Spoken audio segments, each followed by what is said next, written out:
Ada bahkan yang disebut dengan dulag kuramas. Dulag kuramas.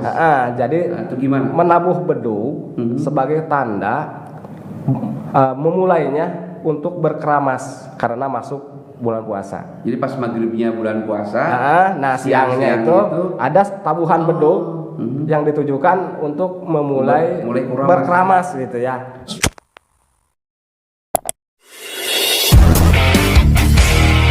Bulan Ramadan atau bulan puasa memiliki makna yang khusus bagi warga muslim. Selain secara syariat memiliki keistimewaan, bulan puasa juga memiliki nilai-nilai tradisi yang khusus bagi para penganutnya.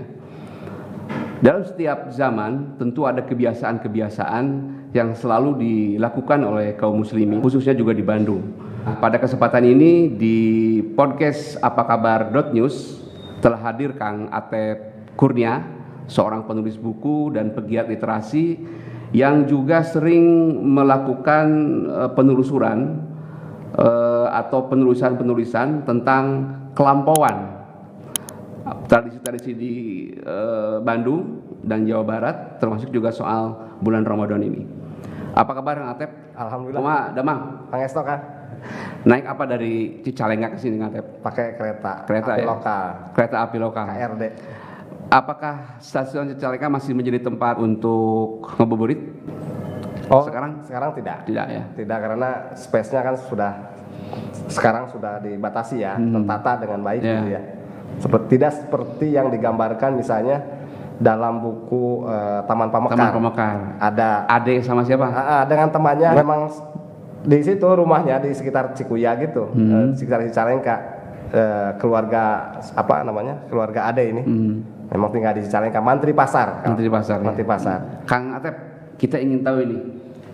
Ada beberapa tempat mungkin ya, tempat ngabuburit yang cukup diminati pada masa lalu. Di mana saja nih di Kota Bandung ini?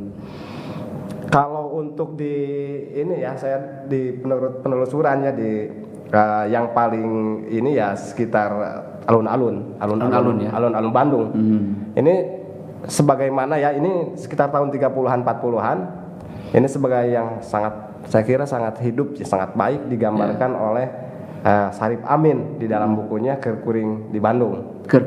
Nah, ini kan bukunya, setting bukunya itu menceritakan pengalaman yang dialaminya, yang dialami oleh Pak Sarip Amin atau Muhammad Kurdi sekitar tahun 30-an 40-an.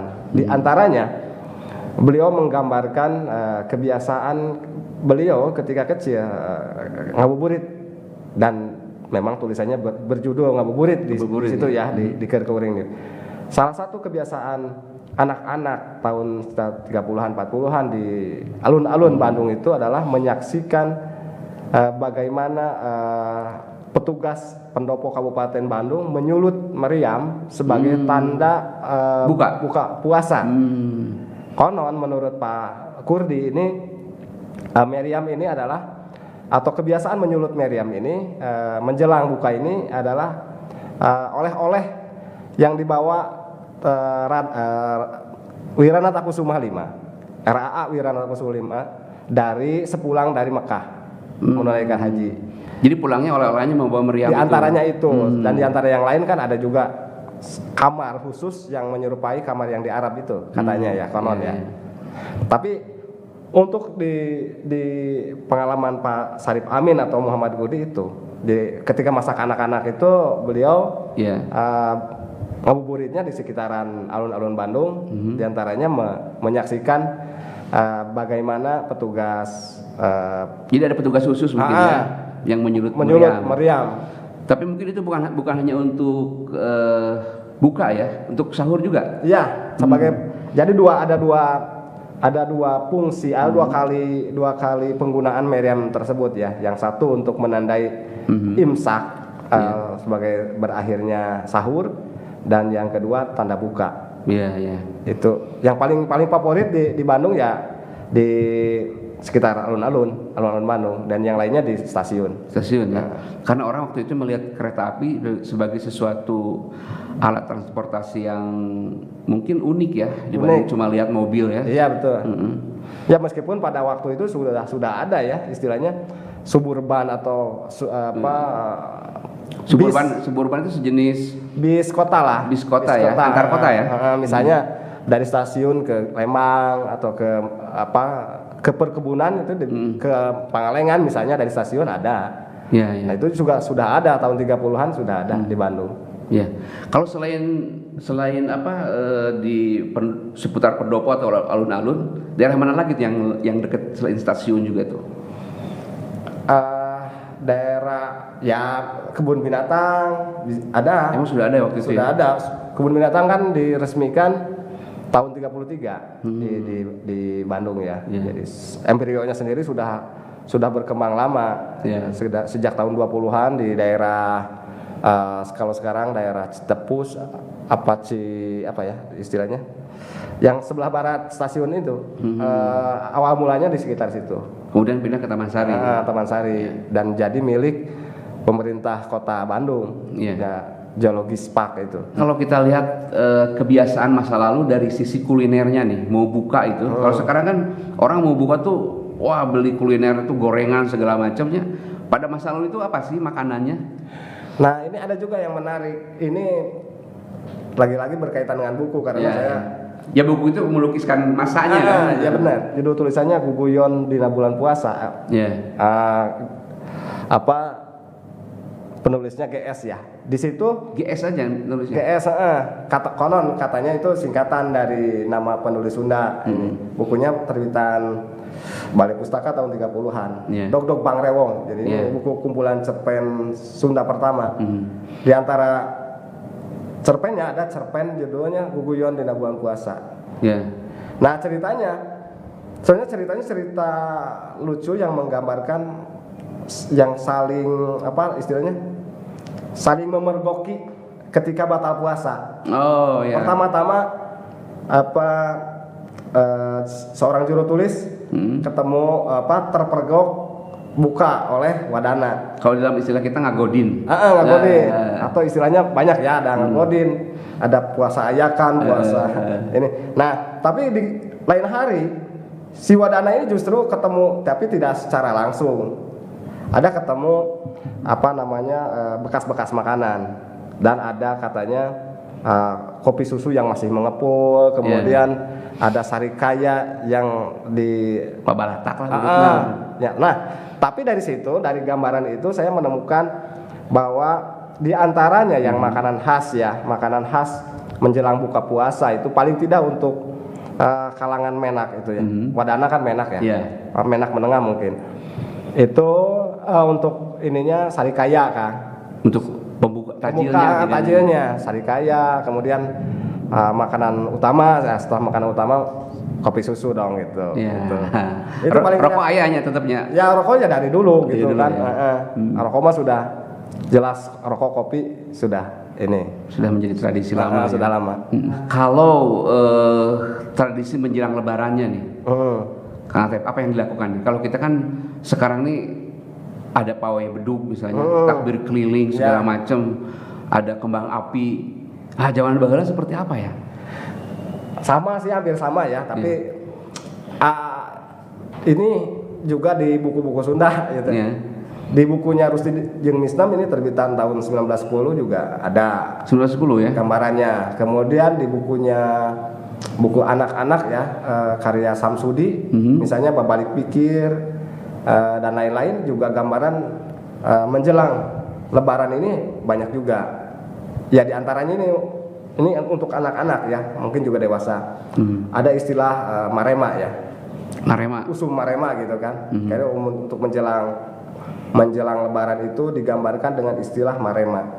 Jadi meningkatnya frekuensi belanja, konsumsi gitu ya. Nah, untuk anak-anak waktu itu ya jelas mereka mengumpulkan sebagaimana yang dilihat dapat dibaca di bukunya Rusti Jeung Misnam, itu mengumpulkan petasan. Beli lodong ada ya? Beli lodong, kemudian baju baru ya. Sama ya? Ya sama dari dulu mungkin dari dulu juga sama yang kita lakukan dengan sekarang itu. Kemudian mawakeun. Mawakeun. Atau nganteran gitu ya. Nah, itu tradisi itu sekarang udah hampir punah ya? Iya. Tapi kalau di kampung-kampung mungkin masih ada ya? Di kampung saya sendiri sudah tidak ada. Oh, tidak Bisa ada ya? dikatakan tidak ada. Tapi barangkali di daerah yang lain masih ada. Padahal kalau dari sisi sosial itu sangat bagus sekali ya, bagaimana antar tetangga, Ya. antar saudara kan, anak ke orang tuanya gitu kan, atau ke mertua, Ya. membawa makanan pakai rantang, namanya mawakeun kan? Mawakeun. Mm-mm. Silih asaan ya. Ya, Jadi nganturan atau istilah juga nganturan. sekarang udah hampir hilang di kampung ya. Iya. Itu juga biasanya dilakukan paling tidak ya 2 kali ya, menjelang puasa, ketika munggahan itu suka ada juga. Nah, ketika menjelang lebaran juga dilakukan Iya. mawakeun atau nganturan. Kang Atep terakhir kapan merasakan makanan dari hasil anturan? Nah, ketika saya kecil paling tidak sampai SD ya, Kang. Tahun seberapa tuh? Tahun 91, 92 masih ada. Di daerah Cicalengka tuh. Nah, saya kan tinggal di sekitar Jalan Raya Cicalengka Majalaya. Jadi masih terbilang dekat kota ya. Ya. Nah, kalau sekarang masuk agak pedalaman ke Kecamatan Cikancung. Nah, waktu itu masih terbilang sisi kota ya. Di pinggir kota itu masih ada kebiasaan saling mengasih makanan khas Lebaran gitu ya, kayak tumis gitu kan, ikan, daging ayam gitu, telur dan lain-lain.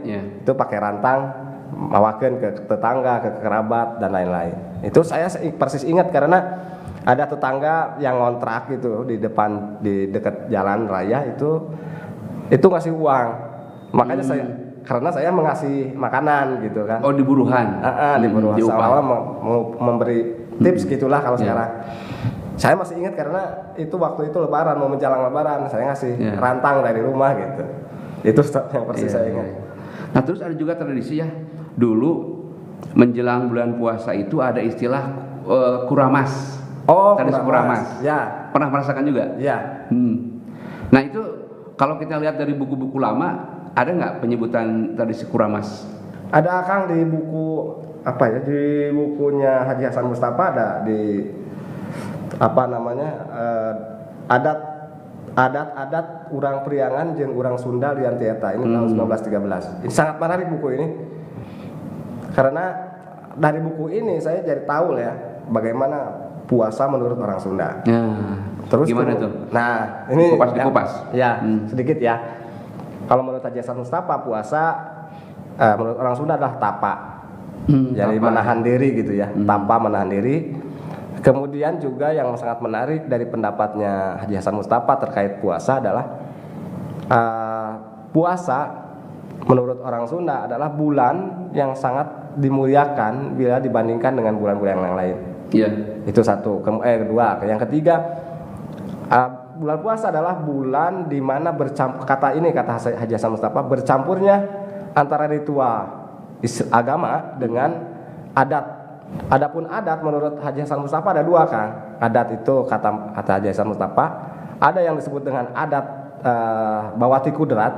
Jadi adat primordial ya. Jadi adat setempat ya sejak awal. Ada juga yang disebut dengan adat pangwarah, hasil didikan dan hasil dari luar, dari luar gitu ya. Jadi artinya kalau dikaitkan dengan puasa bisa jadi adalah campuran dari adat primordial itu ya yang sudah ada di Sunda dengan Islam sebagai adat pangwarah. Kalau kita kaitkan dengan Haji Hasan Mustafa, saya kira gitu. Di ini disebut di situ soal kuramas. Soal kuramas ini berkaitan dengan kuramas. Jadi di situ antara lain disebutkan kuramas ya. Ada bahkan yang disebut dengan dulag kuramas. Dulag kuramas. Jadi itu gimana? Menabuh bedug sebagai tanda memulainya untuk berkeramas karena masuk bulan puasa. Jadi pas maghribnya bulan puasa, siangnya itu ada tabuhan bedug yang ditujukan untuk memulai berkeramas gitu ya. Jadi mungkin keramas itu masal ya? Iya, masal. Di sungai atau di? Nah, disebutkan antara lain di seke-seke. Oh iya. Cinyusu ya, mata air. Airnya kan bersih ya. Mata air atau kalau di tempat saya di tampian. Ya, Tampian itu sungai apa? Ruangan yang dibuat di pinggir sungai kan, untuk menampung air itu. mandi, Ya. mandi di situ, mandi ngambil air di situ, untuk termasuk berkeramas di situ. Ya, jadi kita bisa bayangkan ya, Kang Atep, kuramas massal di kampung gitu ya, menarik juga ya. Menarik kan, bagaimana di komando kemudian orang sama-sama membasahi rambut dan tubuhnya, karena besok akan tiba bulan puasa. Biasanya bahan untuk berkeramas itu membasuh rambut tuh dari padi, itu dari sapu padi. Sapu pare itu yang dibakar. Sapu pare dibakar, jadi debunya dipakai. Debunya kemudian disaring. Atau katanya mungkin tanah angir, tanah yang cocok untuk dibuat semacam untuk ini sampo ya, mungkin ya, lalu ya. Sampo, dan tadi dilakukan di sekitar Cinyusu atau di Tampian kayak gitu. Ada doa khusus nggak kira-kira ya? Ya, saya mungkin ada ya kan? Ada. Dimulainya kuramas. Iya, biasanya mah ada kayak semacam jangjawokan, kayak jampe gitu. Tapi saya belum hafal ya. Belum menemukan ininya teksnya. Nah, kemudian setelah kuramas juga ada tradisi ziarah kubur ya? Nyekar atau nadran. Nadran. Ini menarik juga ya. Ya betul. Jadi nadran itu juga atau ngembang itu ada dua kan, ada dua dilakukan dua kali. Ngembang atau nyekar sama kan? Nyekar dengan ngembang artinya menabur bunga lah sama-sama. Kembang-kembang juga gitu. Biasanya dilakukan ketika bersih-bersih kuburan menjelang puasa, pas munggahan gitu, menjelang munggahan, dan akhir menjelang lebaran itu dilakukan juga, terutama setelah turun imbar. Turun imbar itu setelah khotib. Turun mimbar berarti ya. Di istilah Sunda itu turun imbar. Nah, biasanya sebelum kita bersilaturahmi dan nyekar ke makam itu biasanya, bahkan sampai sekarang di kampung saya masih dilakukan. Ada yang disebut dengan sedekah lebaran. Jadi habis sholat, segala macam. Itu kita ngumpul dulu di masjid, jadi belum bubaran. Terus ada makanan yang dikasih dari tetangga sekitar ya, sekitar masjid. Dikumpulkan di situ, kemudian dimakan secara bersama-sama oleh jamaah. Ini juga disebut. Ada duitnya nggak itu? Ada amplopnya nggak ada ya? Makanan aja sama minuman ya. Makanan khas lebaran ya, kayak kue Ali Agrem, kayak katimus. Pokoknya ada yang tradisi ya. Disitulah, jadi sebelum kita kemana-mana itu harus ngumpul dulu. Jadi sedekah lebaran atau disebutnya hajat lebaran. Jadi di situ setelah itu ya barulah pulang ke rumah masing-masing dan silaturahmi dan nyekar. Jadi nyekar itu sebelum puasa datang dan setelah sholat Idul Fitri ya. Jadi 2 kali. Ya, dalam konteks ya sekalian kalau untuk menjelang puasa itu membersihkan makamnya. Membersihkan makam ya. Biasanya gitu. Kalau menjelang lebaran ya dengan itunya, dengan nyekarnya gitu ya. Kalau taraweh ini, Kang Atep. Taraweh di kampung Kang Atep tuh memilih yang mana? 23 apa yang 11? Biasanya 23. 23 ya. 23 ada tausiahnya juga, ceramahnya. Pada masa lalu nih. Enggak ada. Enggak ada ya? Enggak ada. Yang saya ingat ya ketika kecil ya salimoleh itu. Salimoleh. Kalau ada teriakan begitu, yang salimoleh. Yang salimolehnya itu yang paling diingat. Dan saya kan masih ketika kecil masih langgar istilahnya ya. Langgar, bukan masjid ya? Bukan. Tajuk. Jadi memang masih mengalami saling seret dari itu memang kejadian. Eret begitu ya. Benar. Jadi memang di tajuk itu, di langgar itu memang kejadian. Jadi kan lantainya masih palupu dari bambu kan. Lantai bambu kan, dari cabikan bambu itu. Makanya sering ramai lah kalau tarawih zaman dulu gitu ya. Kalau sekarang kan rata-rata sudah tembok. Sudah tembok pakai keramik. Menemukan nggak referensi ya bagaimana wali kota atau gubernur ketika hari Idul Fitri waktu itu? Oh, Apakah mereka ada semacam open house itu? ada. Di termasuk di ini juga di bukunya Pak Sarip Amin, Muhammad Kurdi juga digambarkan, digambarkan mengenai open house-nya dalam Bandung ya, Dalam Bandung. Bupati Wiranata Kusuma waktu itu. Jadi Berarti Wiranata Kusuma 5? Jadi setelah turun Imar itu, nah ini kan masuk ke pendopo nih, semua dengan apa namanya kaum, orang kaum kan. Jadi kaum itu kan penghulu kepala, kemudian wakil-wakilnya yang disebut dengan khalifah.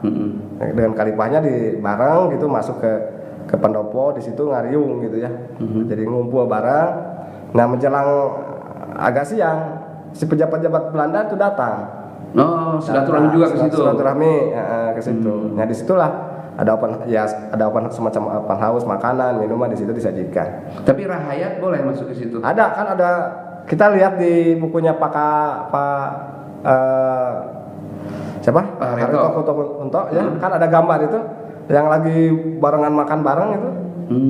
Di situ mungkin itu ya, itu sebuah kesempatan bagaimana rakyat biasa bisa masuk ke sebuah forum di mana di situ ada para pejabat penting ya, tuan-tuan Belanda.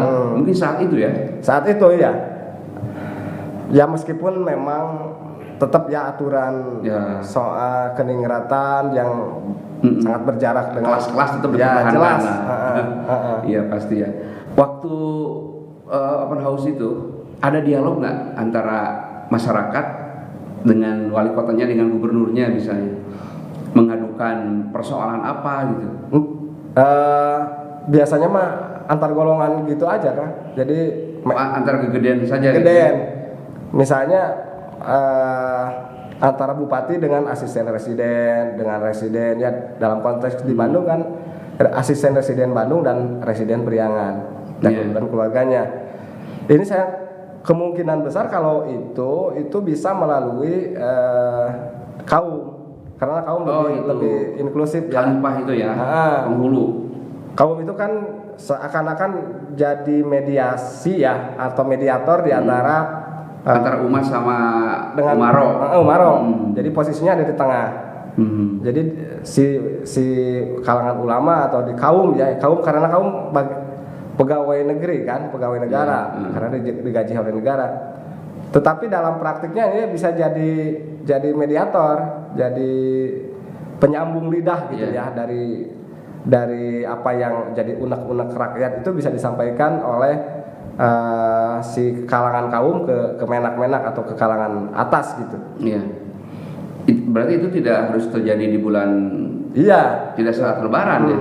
Bisa kapanpun. Ya, ini kan misalnya tercermin dalam anekdot Haji Hasan Mustafa kan, kan sangat kelihatan kan. Misalnya ada dialog mengenai bagaimana hukumnya atau halal atau haram, misalnya makan kodok atau katak gitu kan. Artinya kan sebenarnya dari sisi komunikasi itu lebih dekat ke kalangan ulama, ke kalangan kaum gitu ya, daripada ke kalangan ningrat karena berjarak. Bahkan kan hingga tahun 30-an kita masih jongkok-jongkok, gengsor untuk menghadap, masih ngesot untuk menghadap menak itu gitu ya, pendopo ya. Kalau dengan kalangan ulama, meskipun mereka itu bertitah Raden Haji gitu, tapi mereka sudah agak inklusif ya. Iya. Dibandingkan dengan kalangan menak itu. Ada semacam pasar malam nggak ya waktu itu? Kira-kira pasar malam khusus bulan puasa misalnya, bazar gitu. Untuk di pemberitaan saya kira ada kan, kayak kan di Bandung tuh seperti yang saya lihat di pemberitaan koran sifat tahunan ya tahun 30-an 40-an itu di Bandung kerap terjadi dilakukan pasar malam selain pasar malam rutin tahunan ya, Yarbes itu. Itu di alun-alun, sekitar alun-alun itu sering ada pasar malam. Atau misalnya grup-grup tertentu ya, misalnya sandiwara yang keliling itu kayak Miss Cici, Dewija kayak gitu ya, itu sering di alun-alun. Kemudian Bahkan pernah ada misalnya karapan sapi, ini tahun 30-an di alun-alun Bandung. Karapan sapi, kemudian Itu waktu Idul Fitri? bukan.